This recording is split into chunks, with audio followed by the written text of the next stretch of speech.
Hello दोस्तों, welcome back. Smita here. आज मैं एक नया वीडियो लेकर आई हूँ और आज का जो टॉपिक है क्लिनजिंग एंड पर्जिंग से कनेक्टेड है। और ये जो वीडियो है ये सिर्फ चोजन वंस के लिए है, नॉर्मल ह्यूमन सोल्स के लिए नहीं है। क्योंकि इसमें जो भी है, जो भी पर्जिंग या क्लिनजिंग, जो भी टफ सिचुएशंस है, ये चोजन वंस के लिए ही होता है। चोजन वंस बोल सकते हैं, स्टार सीड्स बोल सकते हैं, लाइट वर्कर्स बोल सकते हैं, जो डिवाइन वॉरियर्स है उनके लिए है। मैं उनमें से एक हूँ। तो ये जो टेस्ट है, ये जो पर्जिंग है, ये जो पेन है, इसमें क्या होता है, कैसे स्टेजेस होते हैं, अगर कोई इस स्टेज से गुजर रहा है तो एक गाइडिंग के लिए ये वीडियो है। डरने की ज़रूरत नहीं है। हाँ, बहुत पेनफुल है, डर भी लगता है, शॉक भी लगता है, ये सत्य है, लेकिन हम इसे पार कर सकते हैं।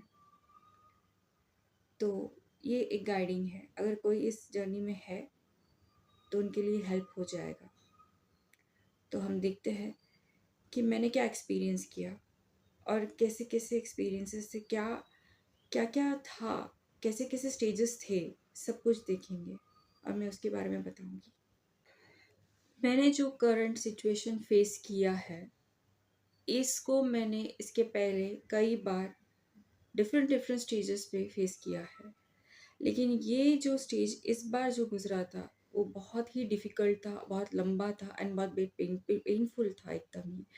और मैं कह सकती हूँ कि मैं बहुत डर भी गई थी और मैं बहुत वीक हो चुकी थी इस चीज़ से। स्पिरिचुअल जर्नी है, चैलेंजेस बहुत है और टफ था सिचुएशन, तो मैं उस बारे में बताऊंगी और उस करंट स्टेट को मैं बताऊंगी कि क्या है एंड शुरुआत से क्या क्या डिफरेंसेस, बाद में मैंने इसको समझा और उसको कैसे मैंने रिसर्च किया और उसके बारे में ज़्यादा डिटेल्स जाना, उसके बारे में मैं शेयर करूंगी। अभी कुछ वक्त तक मेरा फाइनेंशियल कंडीशन ख़राब था और उस सिचुएशंस में मैं खाने पीने के लिए, बिल्स भरने के लिए, हर चीज़ में प्रॉब्लम हो रही थी एंड बहुत टफ था। एंड मैं around like 3 weeks without food मुझे रहना पड़ा और पानी के लिए भी मेरे को प्रॉब्लम तक आ गई थी। ये मैंने पहले वीडियो में एक्सप्लेन किया है क्या हुआ था। तो अब वो स्टेजेस में वो बहुत ही इंटेंस लेवल का था। वो जो पर्जिंग था, वो क्लिनजिंग है, उस चीज़ को समझने के लिए मुझे 3 वीक्स का वो जो टाइम था उसमें मेरे को ज़्यादा डीप में लेवल में समझ में आने लग गया था। तो उसकी शुरुआत कहाँ से थी और क्या हुआ था, ये मैं आपको बताऊंगी। ये स्टेज इतना टफ था, ये जो लास्ट स्टेज था, कि मैंने बोला अब मुझसे नहीं होगा, क्योंकि ये 5th टाइम था मेरे साथ हो रहा है।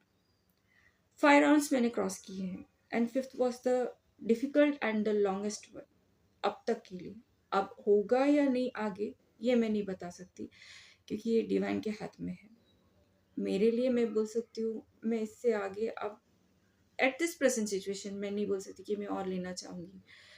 उसमें बहुत सारी चीज़ों को समझने के लिए था और ये मेरे फर्स्ट 4 राउंड्स जब मेरे कंप्लीट हुए तभी भी मैं उसको समझ नहीं पाई। हाँ, मैं हर बार कुछ तो क्लींस कर रही थी, कुछ तो समझ रही थी एंड फिर भी मैं चीज़ों को कंट्रोल में लेने की कोशिश कर रही थी, क्योंकि ये स्टेज में मुझे जाना नहीं था। मैं और मेरी फैमिली सफ़र कर रहे थे इस चीज़ को। तो फर्स्ट स्टेज में जब ये हुआ था तब क्या हुआ था, again no food. No food के स्टेज में मैं आ गई थी एंड सेम फ़ोन नहीं था, कम्युनिकेशन नहीं था, ऐसे एक स्टेज में मैं आ गई थी एंड उस स्टेज में बहुत डर भी गई थी, क्योंकि फर्स्ट एक्सपीरियंस था एंड मेरे पूरे बॉडी, पूरा नर्वस सिस्टम, सब कुछ एकदम हिल गया था। बहुत तकलीफ़ हो रही थी एंड मुझे एनी हाउ मैनेज हुआ कुछ 5 डेज़ तक without food and only on water में रही, मैं और मेरी फैमिली। एंड बाद में मेरे को एक हेल्प मिला, मैनेज हुआ, मेरे फ्रेंड के थ्रू मुझे हेल्प मिला था एंड जैसे मैं रिकवर होने लग गई, तो उस स्टेज में क्या हुआ था, तो जब ये चालू हुआ था तो मेरे को बहुत ही एक्सेसिव हेयर फॉल हुआ था, बहुत ज़्यादा हेयर फॉल। इतना हेयर फॉल कभी नहीं होता था। ये फर्स्ट था जो मैंने देखा था। हेयर फॉल बहुत ज़्यादा हो गया था। मेरा पैर जो था बहुत वीक हो गया था, नम होने लग गया था, कोई फीलिंग्स ही नहीं था। बॉडी पूरी वीक हो गई थी और मुझे फ़ियर बहुत ज़्यादा हो रहा था। फ़ियर इसका था कि मुझे क्या हो गया? मुझे मेरे हेल्थ को कोई इश्यूज़ तो नहीं? अचानक से मेरे साथ ये क्या हो गया? और अचानक से नो फूड में जाना एक बड़ा शॉक था। मतलब अचानक ये क्या हो गया? इस तरह से हो गया था। और दूसरी बात, चीज़ों को कंट्रोल करने की कोशिश किया जा रहा था कि इसको कैसे मैनेज करूँ, उसको कैसे मैनेज करूँ, मैं कैसे सब नॉर्मल करूँ। इस सारे कंट्रोल में थी, फ़ियर में थी, पैनिक में थी। जब मैं नॉर्मल हो गई, अ, चीज़ों को नॉर्मल लाने लगी, तो मैंने पहले काम ये किया था, फ़ियर के ऊपर ही एक्चुअली मैं डॉक्टर से जाके मिली। मैंने उनको दिखाया, मैंने बोला कि मुझे नमनेस हो रहा है, एक्सेसिव हेयर फॉल हो रहा है, बहुत ज़्यादा बॉडी वीक हो गया था। तो हमने विटामिन्स लिए, हेयर फॉल के लिए दवाई ली थी, बहुत कुछ उस वक़्त लिया एंड उसको कंट्रोल किया। एंड अगेन जो स्टेज इस तरह से आया था, तो फिर मैं फिर से कोई जॉब के लिए ट्राई कर रही थी, कुछ भी वर्क मिले तो मैं करूँ। उसमें मैं बहुत ज़्यादा भागा-दौड़ा चालू था मेरा, लेकिन कुछ नहीं हो रहा था। बिज़नेस को कैच कर रही थी, मेरा बिज़नेस था, उसमें कुछ हो जाए, वो भी नहीं हो रहा था। तो काफ़ी डिफ़िकल्टी हो रही थी, सब फ़ेल हो रहा है, कुछ ना कुछ ट्राई कर रही हूँ, फ़ेल हो रहा है, कुछ ना कुछ ट्राई कर रही हूँ, फ़ेल हो रहा है। फिर वो हेयर फॉल का इश्यू तो कम हो गया एंड टोटली बंद हो गया और हेल्थ भी ठीक होने लग गया। अगेन सेम सिचुएशन आ गया क्योंकि मेरे को अगेन जॉब का इशू हो रहा था, मेरा बिजनेस भी नहीं ठीक से लग रहा था, मतलब मेरे को फाइनेंशियल इश्यूज आ रहे थे। अगेन प्रॉब्लम, फिर मैनेज हुआ, 3-4 दिन का प्रॉब्लम हुआ था खाने पीने का। अगेन एक फियर, एक टेंशन, चीज़ों को कंट्रोल करने की कोशिश, ये चालू था। बट उस वक्त भी मेरा बॉडी में वीकनेस, चेंजेस फील, ये जो क्या बोलते हैं, लो वाली फीलिंग, नर्वस सिस्टम का पूरा हिल जाना, ये सब चल रहा था। ये again second stage, again it came back third stage, again it came back fourth stage. अब ये बार बार आ रहा था, तो मेरे माइंड में आ रहा था मैं हीलिंग तो कर रही हूँ मेरी, और मैं चीज़ों को समझ रही हूँ, मैं रेक्टिफाई कर रही हूँ जहाँ मेरे को करना है, मैं वर्क या बिजनेस को बढ़ाने के लिए कोशिश कर रही हूँ, सारे चीज़ों को मैं कर रही हूँ। बट ये चीज़ बार बार क्यों हो रही है, क्या हो रहा है ये? Is it ancestral? एंसेस्ट्रल कोई है क्या जो पैटर्न मेरे को समझ नहीं आ रहा है, जिसको मुझे ब्रेक करना है? या कोई ओल्ड पैटर्न है जो हमारे पेरेंट्स के थ्रू, एंसेस्टर्स के थ्रू कुछ फॉलो होके हमारे अंदर भी वो प्रोग्राम किया गया है, जिसकी वजह से ये प्रॉब्लम हो रही है? मैं ये सारी चीज़ों को स्क्रूटिनाइज़ करने लग गई थी। समझने की कोशिश कर रही थी कि क्या हो रहा है? क्यों ये बार-बार हो रहा है? क्यों इसको ब्रेक नहीं कर पा रही हूँ? ये चीज़ों में बहुत ज़्यादा टेंस हो रहा था। लेकिन साइड बाय साइड हर बार एक स्टेज क्लियर होता है मेरा, तो मैं मेरे में एक डिफ़रेंस भी देखती थी। फिज़िकल डिफ़रेंस, यानी कि वीकनेस तो बॉडी में आता है वो ठीक है, लेकिन मेरे स्किन में डिफ़रेंस आने लग गया था। मेरी स्किन और यंग होने लग गया था, क्लींजिंग हो रही थी, और फेस में स्ट्रक्चर्स में डिफरेंस आने लग गए थे, बॉडी के स्ट्रक्चर्स में डिफरेंस दिख रहे थे, और जो हाथ का जो टेक्सचर्स है उसमें शिफ्ट आने लग गया था, एक शाइन, एक चेंजेस, यानी कि कुछ तो एक सेलुलर लेवल पे हीलिंग चेंजेस दिख रहा था, फील हो रहा था। लेकिन मैंने उसको इतना डिटेल में नहीं देखा था, लेकिन बार बार ये हो रहा था, तो मैं भी समझ रही थी कि कुछ तो है जो ये ख़त्म नहीं हो रहा है, एंड शायद मैं चीज़ों को कंट्रोल कर रही हूँ, मैं होल्ड कर रही हूँ, इसकी वजह से ये ब्रेक भी नहीं हो रहा है। तो ये 4 बार के बाद तो मैंने सोच लिया था क्या प्रॉब्लम है, क्या है जिसको ब्रेक करना है, उसको जाने के लिए मुझे इस साइकिल को क्रॉस करना ही होगा। I have to go through that to understand, क्योंकि हर बार ये आ रहा है, हर बार इश्यू हो रही है, एंड डिवाइन के वहाँ से मुझे एक ही मैसेज आ रहा है, सरेंडर सरेंडर, ट्रस्ट, यही एक मैसेज आता था। तो लास्ट जब आया, जो 5th राउंड जो अभी मेरा करंट, अब भी जस्ट मैंने उसको क्रॉस किया है। मैंने ब्रेक किया मैं नहीं बोलूँगी, मैंने क्रॉस किया है। तो उस उसके बाद मैं बता सकती हूँ कि ज़्यादा डिटेल में मुझे समझ में आ गया। तो मैं इस बार उसको पूरी तरह से हील करने या उसको समझने की कोशिश की। तो ये जो 3 वीक्स का जो टाइम था, इसमें जैसे ही 5 डेज़ तक का तो खाना विदाउट फूड हम रहे थे, तो आगे हम बढ़े। तो जितना आगे बढ़ने लग गया, तो पहला ये समझ में आने लग गया कि कुछ तो एक केमिकल क्रिएट हो रहा था पेट में, एंड जैसे ही एसिडिटी की वजह से बर्ब्स आते थे, तो वो एक स्मेल आता था, वो एक केमिकल का, वो फील होता था। उसके बाद में स्लोली स्लोली आफ्टर 3-4 डेज वो स्मेल मुझे मेरे पूरे बॉडी से आना शुरू हो गया, जबकि मैं एवरीडे नहाती हूँ, सब कर रही थी, but still that smell was emitting, and it was not a good smell, frankly speaking. And ये कंटिन्यूसली चल रहा था, तो मुझे ऐसे लग रहा था कुछ तो क्लींस हो रहा है, कुछ तो हो रहा है, एंड अंदर से भी वही मैसेज आ रहा है, पर्जिंग हो रहा है, क्लींस हो रहा है, कुछ तो नेगेटिव चीज़ निकल रही है, यानी कि हमारे अंदर से कुछ तो नेगेटिविटी रिलीज हो रही है। तो एक बैड स्मेल आना नॉर्मल है, पहले पेट से होता है, क्योंकि खाना कुछ नहीं है तो वहाँ से केमिकल रिलीज होता है, एंड वही चीज़ फिर पूरे बॉडी से रिलीज होती है। बहुत ख़राब लगता है। और ये स्टेजेस में सबसे डिफ़िकल्ट ये रहता है, आप कुछ खा नहीं रही हो, पानी पे खड़े हो, आपको कोई भी टाइप का smell, you can not bear it, चाहे वो अच्छा हो, चाहे वो बुरा हो, चाहे वो खाने का भी क्यों ना हो, you can not bear it, you feel like vomiting, you really get irritated. ये एक स्टेज है इसमें, you will go through that. ये होता है, बहुत डिफ़िकल्ट है। अपने बॉडी से बैड ऑर्डर आता है, और बाहर से भी कुछ भी स्मेल हो, उसको भी आप बर्दाश्त नहीं कर सकते। आपको कंटिन्यूसली गैस की इश्यूज होती है, बट आपको समझ में आता है कि कुछ तो कुछ रिलीज भी हो रहा है, तो उसमें आपको रहना ही है। ये स्लोली स्लोली होता है। तो हर स्टेजेस में इतना नहीं था डिफ़िकल्ट जितना ये स्टेज में हुआ। बाद में पानी का प्रॉब्लम होने लग गया, पानी पीने नहीं हो रहा था, पानी का अवेलेबिलिटी नहीं था मेरे को। मेरा जो प्यूरिट था वो लाइट नहीं था, तो पानी नहीं मिलता था पीने के लिए, तो बॉयल करने का ऑप्शन नहीं था मेरे पास, तो पानी का शॉर्टेज होने लग गया। अब पानी का इंटेक अगेन कम हो गया, तो बाद में पानी पीने को भी तकलीफ हो रही थी। पानी अगर पिया तो भी यह है कि पेट में दर्द शुरू, पानी कितना भी पियो वो कम गिरता है, पेन होना शुरू।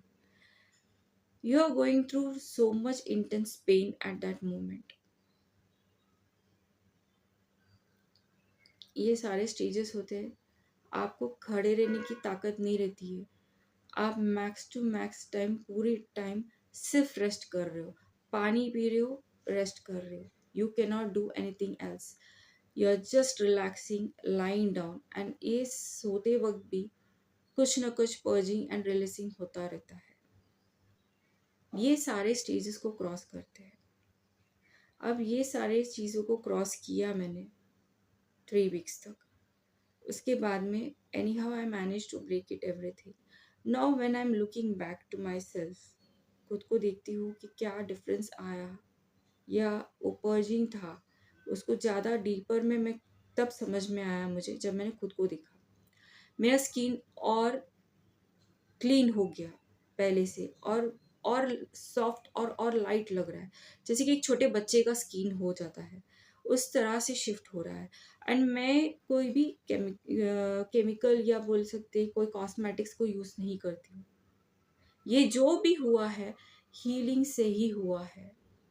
हीलिंग से आपका स्किन शिफ्ट होता है, एंटी एजिंग होती है। जितने भी हीलर्स हैं वो जानते हैं हीलिंग से आप यंग हो जाते हैं। तो ये जितना ज़्यादा डीपर लेवल का क्लींजिंग एंड पर्जिंग है तो वो डीपर लेवल पे वो हीलिंग होती है। आज मेरे हाथ और पैर की स्किन देख के मैं खुद हैरान हूँ, क्योंकि इतना इतना नीट और इतना क्लीन विदाउट रिंकल्स जैसे एक स्टेज मैंने कभी दिखा नहीं।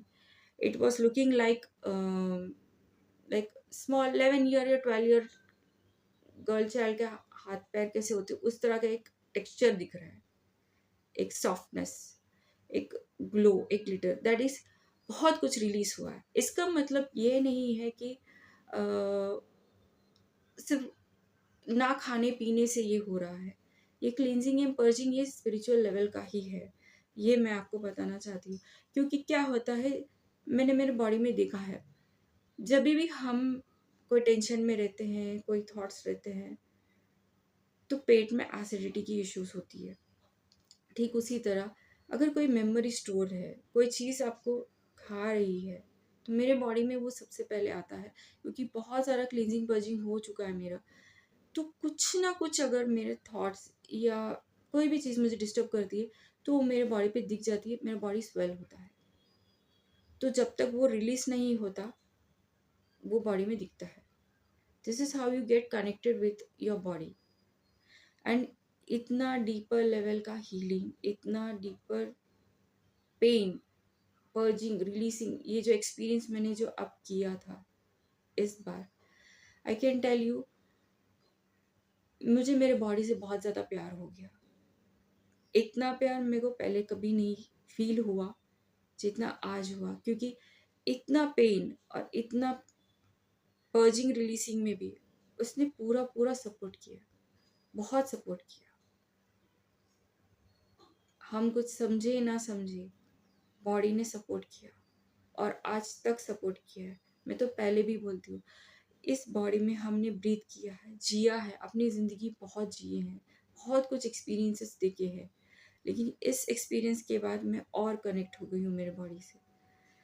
मुझे मेरा बॉडी सबसे बेस्ट लगता है, क्योंकि इतना पेन और इतना इंटेंस लेवल का पर्जिंग और सारे मैसिव चीज़ों को अगर उसने हैंडल किया है, तो डिवाइन ने जो डिज़ाइन करके मुझे जो दिया है मेरा बॉडी, वो बहुत ब्यूटीफुल है।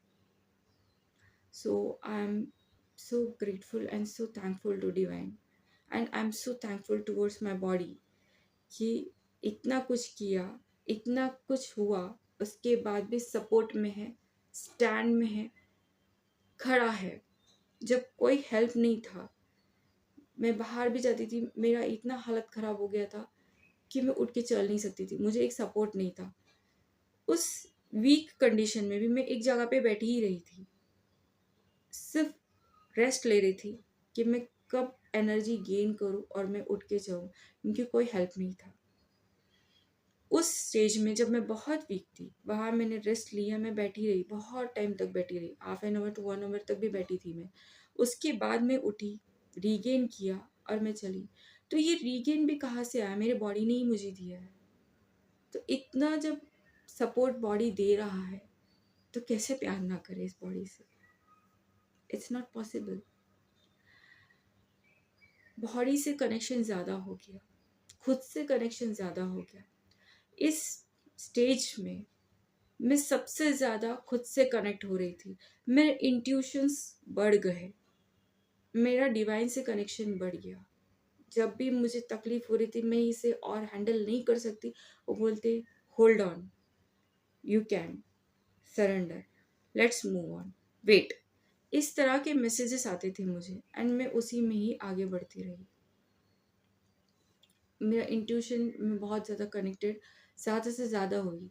जो मैसेजेस मुझे आते हैं फटाफट से, जो भी फटाक से आता है, मैं समझ जाती हूँ कि this is what it is saying, this is what is happening, this is how it is. ये चीज़ों को मैं एक्सेप्ट करने लगी। पहले मेरे को नहीं होता था, मैं डाउट करती थी कि इज़ इट राइट और not, but not now. I just connect, this is how it happens. ये सारा इस जर्नी से कनेक्टेड है। मैं और डिकोड करने की कोशिश कर रही हूँ, और क्या चीज़ है जो मुझे नहीं समझ में आया, जिसे मुझे समझना है। I am trying to decode it. जैसे होगा I will share it again. Anything new comes up into my mind. अब जितना मेरे माइंड में आया, जितना मेरे को डिकोड हुआ, जितना मुझे समझ में आया, वो मैंने यहाँ शेयर किया है। किसी की भी कोई मदद आए, किसी को भी ये सपोर्ट हो जाए, मुझे खुशी होगी। मिलते हैं फिर एक वीडियो में। तब तक के लिए bye bye, take care, love and light, see you.